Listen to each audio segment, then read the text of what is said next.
Well, we're back at it. We're screening more independent film in Portland than most theaters screen all year. And people ask me, what does independent film mean? And a lot of times it doesn't necessarily mean they're bad movies. It means that they're not necessarily put together by large corporations. Not many people enjoy things done by committee, and a lot of these projects are people's passions, so they kind of have done it on their own, and that's what they're... You never really know who's going to show up. Last year Vanna White showed up to a screening, which was kind of random. Our first year of the festival, we had John Malkovich just showed up. So you never really know who's going to show up at a film festival because everyone really loves movies.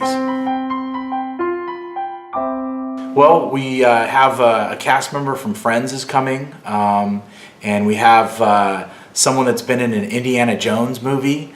We've got a lot of big names coming, and if you'd like to find out, you can take a look at our schedule, which is at pdxff.com. There's a lot of great movies that we're playing. I think our opening night movie, which is called When They Awake, it's you're a music fan, so I know you'll probably enjoy this. It's about some indigenous DJs and bands and kind of the struggles they go through. I think it's a great documentary. It's the US premiere of the film. It's only played at Toronto, so this is a great honor to be able to screen it here in Portland. And it's called When We Wake. And after that, we're having a huge Halloween party. So you can come out, watch a movie, and go to a party all on one day. And okay, so your closing night, you have a great film for closing night too. Yeah, we've got a film called Crash Pad, and then we also have another film called Out of State, which is in our competition film. So Crash Pad was written by a Portlander, and it's got a lot of famous names in it. Christina Applegate, a couple guys from Star Wars, actually, a movie that's coming out here pretty soon. And it's they're both very interesting films, and definitely come out and take a look, and we'll have a party afterwards as well. We tend to have parties every day of the festival, so that's kind of a great thing, I think. Now you're having a radio thing going on every day at noon? Yeah, that's right. With Kink FM, we're doing what we call our Kink Director Chats. Every day at noon, anyone in the public can go down to the Kink Lounge and listen to filmmakers that are screening that day and get free food and some coffee. What separates your festival, let's say, from others? That's a good question. Well, there's a lot of festivals in Portland, and sometimes it's really hard to know what the difference is unless you're kind of a festival junkie like me. And what I tell people is that a lot of festivals tend to have pretty finite lenses, that they only like to screen certain films. And what makes us different is that we like all genres. I'm okay going to see a narrative film, and then a documentary, and then a horror film, and then going to see Joe Dante talk about inner space. So we're all film lovers, and there's not necessarily one genre we want to see. And we think Portland deserves the opportunity to listen to different voices.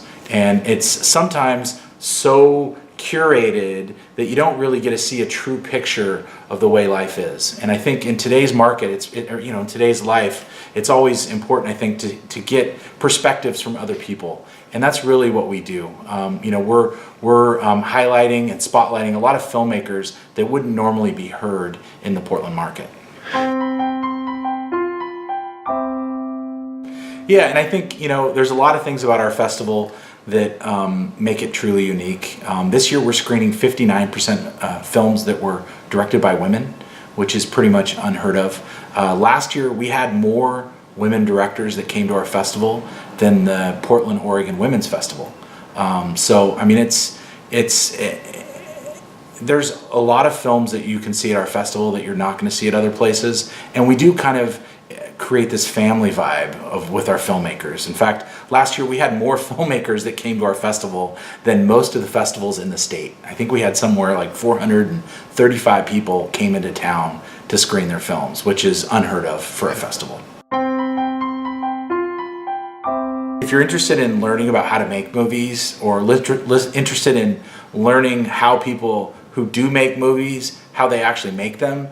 We have, I think, something like 60 workshops, and they're $15 each, and you can listen to Joe Dante, who directed Gremlins, talk about horror films, and to me that's priceless. And you can go to Comic-Con and spend $100 to go listen to these people, or you can come down and the Laurelhurst Theater in the area and listen to these people for a heck of a lot less amount of money and do it in Portland. So for me, I'm just excited to invite all the industry and all the guests into town, and to see all the Portlanders light up really when they see these films, because a lot of these films are the next Christopher Nolans. In fact, a lot of films that we end up screening end up getting purchased and go on to bigger things, and you can always say, hey, I saw that first at the Portland Film Festival. Well, in years past, we've been in, I think, 12 different theaters. This year and last year, we decided to choose one theater and buy out for the whole week. So we're using all the screens at the Laurelhurst Theater, which was just named one of the best theaters in the world, I guess. I don't know if you saw that recently. Yeah, it's pretty cool. They won a good write-up. It was named as one of the best theaters in the world. Yeah, it's great. And the one thing that I really enjoy is that we have a lot of people that maybe are in wheelchairs and so forth, and they're able to access all the theaters and all the amenities. So it's a great historic theater that is available to everyone.